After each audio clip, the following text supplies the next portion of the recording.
चालू है। चलो ठीक, बैठ जाओ आराम से, बैठ जाओ तुम। साफ आ रहा है ना, क्लियर आ रहा पूरा? ठीक। बहुत ज़्यादा गर्मी लग रही है, बोलना नहीं, ज़्यादा फारसी बातें नहीं करना, ठीक। चलो, आज का जो चैप्टर है क्या है, एचसीएफ और एलसीएम। इसमें पढ़ना है महत्तम समापवर्तक और लघुत्तम समापवर्तक, यानी कि महासा और लासा पढ़ना है, ठीक। और इसमें हम दो विधि पढ़ेंगे, एक जो है गुणनखंड विधि और दूसरा भाग विधि से इसको जो है महासा और लासा हम सॉल्व करेंगे, ठीक। कौन कौन विधि से? एक जो है कौन सा होगा, गुणनखंड, और एक क्या होगा, भाग विधि से, ठीक। एक गुणनखंड विधि से और एक भाग विधि से, दो विधि से हम लासा और मासा सॉल्व करेंगे, ठीक। चलो ठीक है, तो चलिए सबसे पहले हम पहला एग्जांपल लेते हैं। पहला एग्जांपल में क्या दिया गया है, 8 और 10 दिया गया, ठीक। तो पहले सबसे पहले हम क्या करेंगे, एचसीएफ फाइंड करेंगे, ठीक। उसके बाद क्या करेंगे, एलसीएम यानी लघुत्तम समापवर्तक। पहला एग्जांपल हमने लिया है, ठीक। एग्जांपल हमने लिया 8, 10, ठीक। और एचसीएफ क्या होता है, एचसीएफ जो होता है ना वो अलग अलग किया जाता है, अलग अलग गुणनखंड किया जाता है। और एलसीएम को क्या किया जाता है, पूरा पूरा जो है एलसीएम को एक साथ किया जाता है और एचसीएफ को अलग अलग किया जाता है, ठीक। तो चलिए पहले 8 का गुणनखंड करते हैं। सबसे पहले बता देते हैं कि इसमें जो है प्राइम नंबर का ही यूज किया जाएगा, ठीक। प्राइम नंबर तो जानते हो जो खुद से जो है कटता है या तो जो है एक से जो है, ठीक। तो चलो देखो, पहले तो इसमें दिया गया 8 का गुणनखंड कर सॉल्व करते हैं, फिर उसके बाद 10 का गुणनखंड यानी फैक्टर करते हैं, ठीक। तो 8 का जो फैक्टर हम करेंगे तो क्या आएगा, 2 से, ठीक। 2 4 जा 8, 2 2 जा 4, 2 1 जा 2, ठीक। ये तो 8 का गुणनखंड हो गया, ठीक। अब 10 का देखो, 2 5 जा 10, 5 1 जा 5, ठीक। ये हम क्या कर रहे हैं, एचसीएफ कर रहे हैं। एचसीएफ को अलग अलग हमने किया गुणनखंड। अब इसको दोनों को में हम कंपेयर करेंगे, कॉमन क्या है, ठीक। पहले हम लिखते हैं, ठीक, पहले क्या लिखते हैं 8 और उसके बाद क्या लिखते हैं 10, और जो 8 के फैक्टर और 10 के फैक्टर लिखते हैं। 8 के फैक्टर क्या है, 2 है, और 2 गुणे 2 ये दिए गए 8 के फैक्टर, और 5 के फैक्टर क्या है, 2 गुणे 5 दिए गए, ठीक। 2 गुणे 5 दिए गए। अब इसमें जो है दोनों में कॉमन क्या है, दोनों में मिल क्या रहा है, ठीक। दोनों में सेम क्या है, तो दोनों में सेम क्या है, ये देखो, यही दोनों में सेम है, ऊपर नीचे एक ही डिजिट से मिल रही है, मैच कर रही, कॉमन आ रहा है। तो एचसीएफ बराबर क्या आ जाएगा, 2 आ जाएगा, ठीक। एचसीएफ बराबर क्या आ जाएगा, 2। जो कॉमन होता है उसी को हम एचसीएफ लिखते हैं, ठीक। और चलिए जो है आगे दूसरा एग्जाम्पल देखते हैं। दूसरा एग्जाम्पल में क्या दिया गया है, दूसरा एग्जाम्पल में 16, पहले 16 का फैक्टर करेंगे, ठीक। पहले किसका करेंगे, 16 का, और फिर उसके बाद 20 का, फिर 30 का। इनका पहले फैक्टर करते हैं। क्या ज्ञात करना है इसका, एचसीएफ, ठीक। तो 16 का जो है अगर हम फैक्टर करेंगे, ठीक, तो 2 8 जा 16, 2 4 जा 8, 2 2 जा 4, 2 1 जा 2, इसी तरह 20 का, ठीक। 2 से 2 1 जा 2 और 0 ऐसे, फिर 2 5 जा 10, 5 1 जा 5। अब इसमें देखते हैं 2 1 जा 2, 2 5 जा 10, यानी कि 30 को अगर हम 2 से डिवाइड करेंगे, 30 किससे जो है डिवाइड होगा, 2 से हो जाएगा, ठीक। उसके बाद फिर क्या, 3 से, यहाँ पर 1 और 5 को अगर हम प्लस करेंगे क्या आएगा, 6 किससे, 3 से डिवाइड हो जाता है ना, इसलिए 15 जो है 3 से डिवाइड हो जाएगा, यानी कि 15 का जो है 3 फैक्टर है, ठीक। 3 5 जा 15, 5 1 जा 5। अब इसको अगर हम इसको यहाँ पर फिर से नोट करेंगे, सभी के फैक्टर को नोट करेंगे, जो कॉमन होगा उसी को हम लिखते हैं, ठीक। 16 इक्वल टू, और उसके बाद 20 इक्वल टू, 30 इक्वल टू। अब देखो 16 के फैक्टर क्या क्या है, 4 टाइम क्या है 2, क्या 4 टाइम क्या है 2, ठीक। उसके बाद 20 का फैक्टर कितना है, 2 मल्टीप्लाई 5 दिया। सेम नीचे, मतलब ऊपर नीचे इधर उधर नहीं होना चाहिए, जस्ट इसके नीचे नीचे ऐसे सेम अगर ऑर्डर में होगा, नीचे होगा, अगर ऊपर नीचे सेम होगा तो हमें सॉल्व करने में ज्यादा आसानी होगी, ठीक। अब ये हो गया फैक्टर।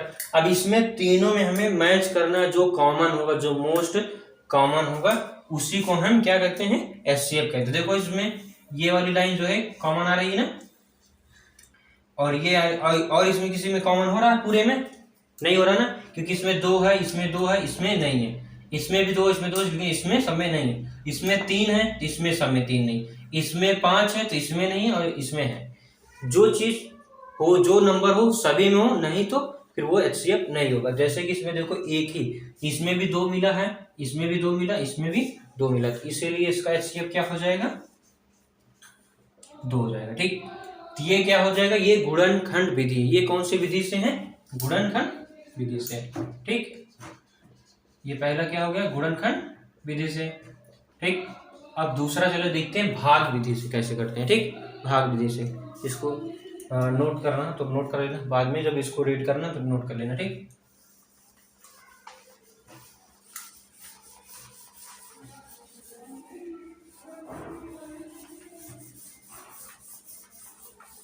अगर भाग विधि से कैसे करना है, जैसे कि ये भाग विधि बता रहे हैं, भाग विधि, भाग विधि से क्या करना है, एचसीएफ, एचसीएफ यानी नासा। ठीक, नासा हमें ज्ञात करना है किससे, भाग विधि से। दिया गया, पहले क्या दिया गया, 8,10। ठीक, 8,10 दिया गया। ठीक, इसको भाग विधि से अगर हम सॉल्व करेंगे तो चलिए देखो, जो इसमें पहले देखते हैं जो नंबर सबसे बड़ा होता है। ठीक, जो नंबर इसमें सबसे बड़ा होता है उसको हम बीच में रखते हैं, भाग करते हैं। ठीक, तो इसमें क्या सबसे बड़ा है, 10, तो इसको हम बीच में रखेंगे, 8 से डिवाइड कर देंगे। ठीक, 8 से अगर हम डिवाइड करेंगे 10 को, ठीक, तो 8 1 जा 8। ठीक, यहाँ पर जिसको सब्ट्रैक्ट करेंगे, नहीं घटाएंगे तो कितना आएगा, 2 आएगा। ठीक, अब यहाँ पर 2 आ गया है, तब 2 को फिर इसको यहाँ पर जो 8 है तो यहाँ पर 8 रखेंगे।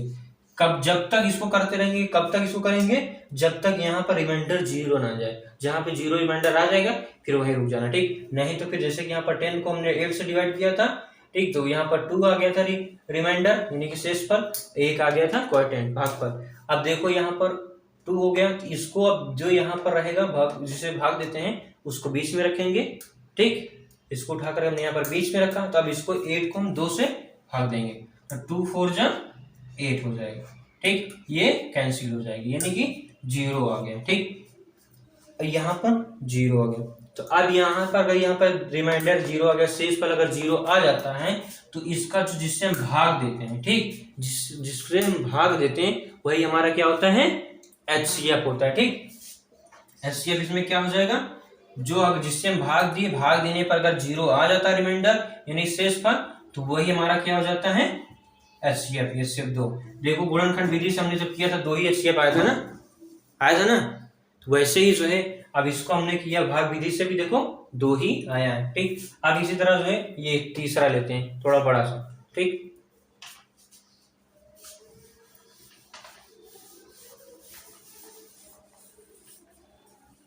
इसको अगर नोट करना होगा ना, तो जो इसमें पढ़ा दिए तो वीडियो के लेक्चर को देख करके सब कॉपी में नोट करके कल लिख के आना, लिख करके आना। ठीक, जितना रहेगा पढ़ना जो है घर पे, और उसके बाद लिख नोट करके सभी को आना। ठीक, ये तीसरा ऑप्शन हम बताने जा रहे हैं। ठीक, तीसरा भी 35 है, 40 है, और क्या दिया गया, 50 दिया गया। इसमें सबसे बड़ा क्या है वैल्यू,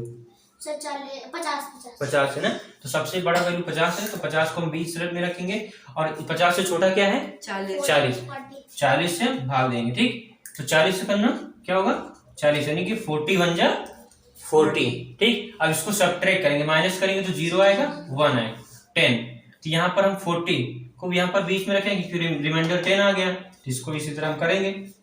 ठीक, यहाँ 40 को हम यहाँ पर लिख देंगे और 10 से भाग दे देंगे। ठीक, तो 10 से अगर हम भाग देंगे तो यानी कि 10 सौ 40, 10 4 जा 40, कैंसिल, यानी कि रिमाइंडर क्या आ गया है, 0 आ गया है। लेकिन यहाँ पर रिमाइंडर 0 आ गया, यहाँ पर एक डिजिट बचा है। ठीक, एक नंबर अभी बचा है, तो यहाँ पर जब 0 आ गया है तो फिर से हम यहाँ पर 35 लिखेंगे, क्योंकि 10 से बड़ा 35 है ना, तो 35 को बीच में रखेंगे, फिर क्या करेंगे, 10 से भाग देंगे फिर से, क्योंकि यहाँ पर 0 आ गया था, तो यहाँ भी एक नंबर और बचा था ना, तो फिर हम 35 को बीच में रखेंगे, क्योंकि 10 और 35 में समझ लो कि भाग देना है, भाग करना है एक दूसरे में, 10 और 35 में जो बड़ा रहेगा उसको फिर हम बीच में रख देंगे, जो छोटा रहेगा उससे हम भाग दे देंगे। ठीक, तो 35 इसमें जो है बड़ा था, हमने 35 को 20 में रखा, अब 10 से भाग देंगे तो 10 यहीं 30 आ जाएगा। ठीक, और यहाँ पर 5, ये इसको कैंसिल हो जाएगा। ठीक, इसको फिर ऐसे खींचेंगे और फिर 10 को हम 20 में रखेंगे, 5 दूनी क्या होता है 10 होता है। ठीक, रिमाइंडर क्या आ गया 0। हमने कहा जब रिमाइंडर, जब लास्ट में जब पूरा करने के बाद अगर जब रिमाइंडर 0 आ जाए, शेष फल अगर 0 आ जाए, ठीक, शेष अगर 0 आ जाता है तो उसी का जो जिससे हम भाग देते हैं, ठीक, उसी को क्या कहते हैं HCF कहते हैं। ठीक, HCF यानी कि कितना है 5, मासा कितना आ गया है 5 है। ठीक, ये होता है HCF। मतलब वो 10 नहीं होगा क्योंकि अभी इसमें एक डिजिट था ना, इसको पूरा पहले हम सबसे बड़ा था 50 को हमने 40 से भाग दिया, तो यहाँ पर रिमाइंडर आया तो 0 और यहाँ पर भाग ही आया। ठीक, फिर यहाँ पर जब इसको 0 आ गया तो अभी एक डिजिट बची थी ना, तो जिससे समझ लो यहाँ पर 35 और 10, अब ये दोनों करना था तो 35 और 10 में कौन बड़ा, 35 बड़ा, तो 35 को 20 में रख दिया, 10 से हमने भाग दे दिया, फिर इसको भाग देने के बाद 3 बार गया, फिर 5 आया जो शेष, और फिर 5 शेष आ गया तो 10 को 20 में रख के 5 से डिवाइड कर दिया तो 2, यहाँ पर 0 आ गया। तो लास्ट में अगर 0 आ जाता है, जो पूरी तरह से भाग करने में अगर 0 आ जाता है, वही जो जिससे हम भाग देते हैं वही हमारा क्या हो जाता है HCF हो जाता है। ठीक, ये हो गया HCF। अब इसी तरह अब समझ में आ गया कि नहीं, जो HCF और LCM दोनों समझ में आया कि नहीं, HCF समझ में आया कि नहीं, भाग विधि से गुणनखंड विधि से। देखो उसमें जो है भाग गुणनखंड विधि में क्या होता है, मैच कराया जाता है, पहले सबका फैक्टर किया जाता है, तो उसमें जो दोनों जो सबसे मोस्ट कॉमन होता है उसी को हम जो है HCF लिखते हैं। और इसमें क्या होता है, जो रिमाइंडर 0 हो जाता है, जो रिमाइंडर भाग देते हैं उसी को हम क्या कहते हैं HCF कहते हैं। ठीक, और HCF और LCM एक ही है ना? नहीं, LCM अलग है, LCM अभी जो है अलग। ठीक, तो सर अभी आप अलग पढ़ाएंगे?